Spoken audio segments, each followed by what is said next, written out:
शास्त्रों में लिखा हुआ है कि गोपियां मुरली की दीवानी होती थी। गोपियां मुरली की दीवानी होती थी।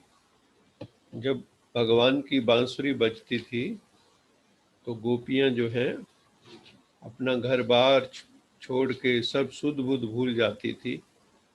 तो कौन सी गोपियां होती थी? वो गोपियां वही हैं। गोपी शब्द का मतलब क्या होता है? गोपी का अर्थ होता है जिसने गुप्त रूप में परमेश्वर को पा लिया हो और आनंद का रसास्वादन कर रहा हो।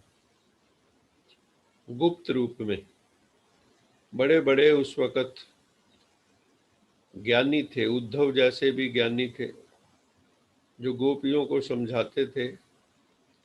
लेकिन वो कहती थी उद्धव को, उद्धव मन न होत 10-20। हमारा मन तो परमात्मा के साथ, भगवान के साथ चला गया है। अब हमें कौन सा तुम ज्ञान सिखाते हो? हमें तो उसके प्रेम से ही ज्ञान जागृत हो गया। तो गोपियां रास करती थी भगवान के साथ, मुरली सुनती थी। बांसुरी भी कह देते हैं। बांसुरी भी बांसुरी कैसे बनी? बांस था, उसके अंदर अनेक गांठें थी, उन गांठों को निकाला गया,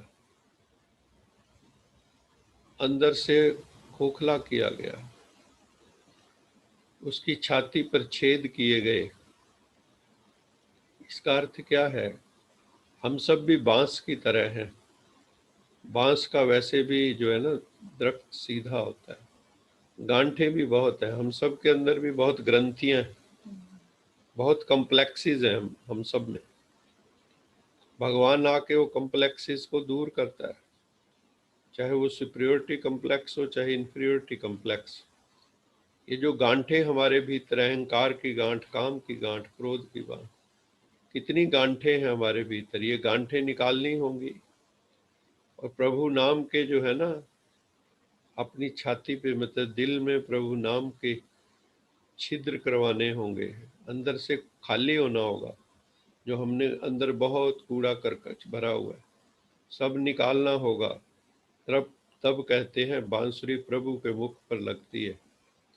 ये शास्त्रों के कथानक हैं, लेकिन जो रियल में मुरली है, ऐसा आप कल्पना करके देखिए कि मान लो मैं यहाँ काठ की मुरली बजाऊं, बांस की मुरली बजाऊं, तो वो कितनी दूर तक सुनाई देगी? बहुत थोड़ी दूर तक। या मैं माइक पर सुनाऊं तब दूर तक सुनाई देगी। तो लेकिन जो असली मुरली है वो ज्ञान की मुरली। मुरली से क्या होता है, बांसुरी से क्या होता है? उसकी इतनी सुरीली रिदम होती है, मेलोडी होती है कि हमारा मन सुकून में आ जाता है। ऐसे ही ज्ञान भी मुरली है, गीता ज्ञान भी मुरली है। असली गीता ज्ञान ही मुरली है, जिससे हमारे जीवन में एक रिदम, एक alignment with the Cosmos, alignment with the Supreme God Father, tuning with the Supreme Father.